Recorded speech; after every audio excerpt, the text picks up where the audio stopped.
Fred Otto grew up in rural Alberta, spending his early years in Hardisty and Manville, where he quickly learned the value of hard work.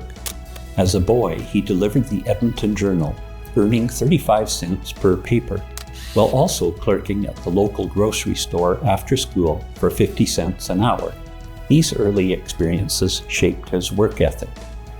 He went on to study chemical engineering at the University of Alberta, completing his bachelor's degree with distinction in 1957, a master's in 1959, and a PhD from the University of Michigan in 1963.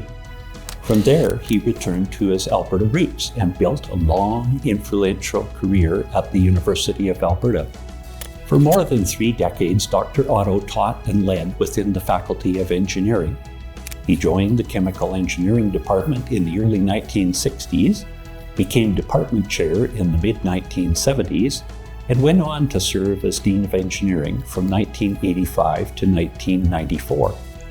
In 1996, he was named Professor Emeritus, an honor recognizing his scholarship and the enduring impact he had on the faculty and its students.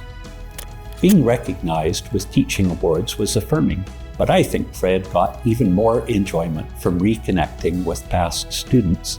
I can't count how many times I've been at an event with Fred and someone would approach saying, "Dr. Otto, you probably don't remember me."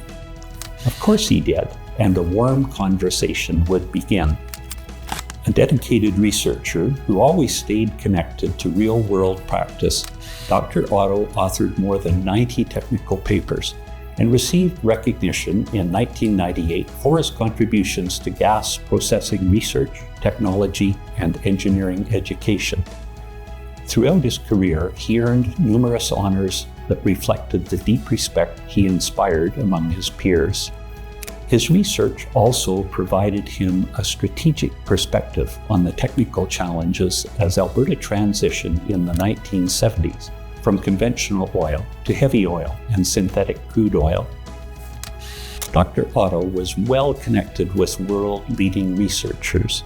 As department chair and dean, he inspired and attracted many of them to join the Faculty of Engineering.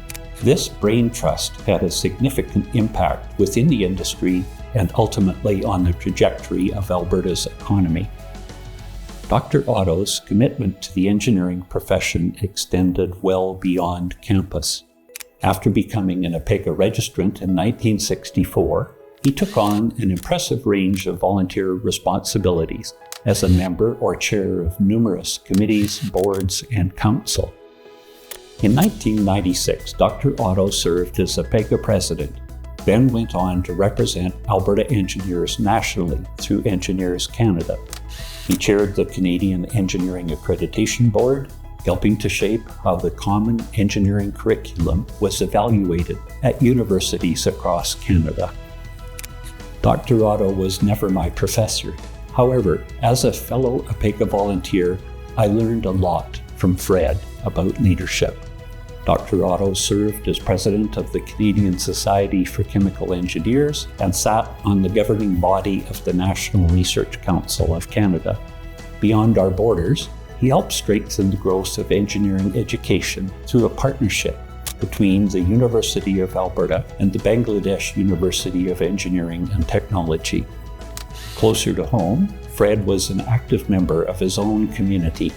He took time to enjoy hockey and curling, and he and Helen were enthusiastic supporters of the arts.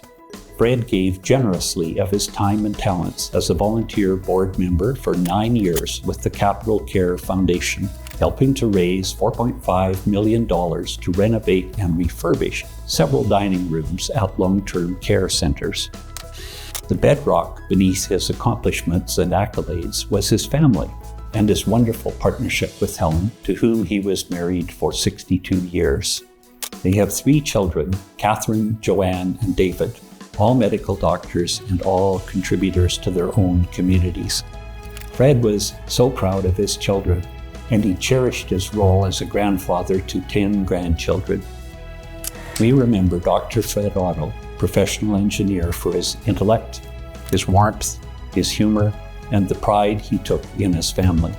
The contributions he made to his profession, his province, and his world are evidenced by his many achievements and awards. For his family and for the many students, colleagues, and professionals he influenced, his legacy is measured not just by those achievements, but also by the wisdom and leadership he shared throughout his life.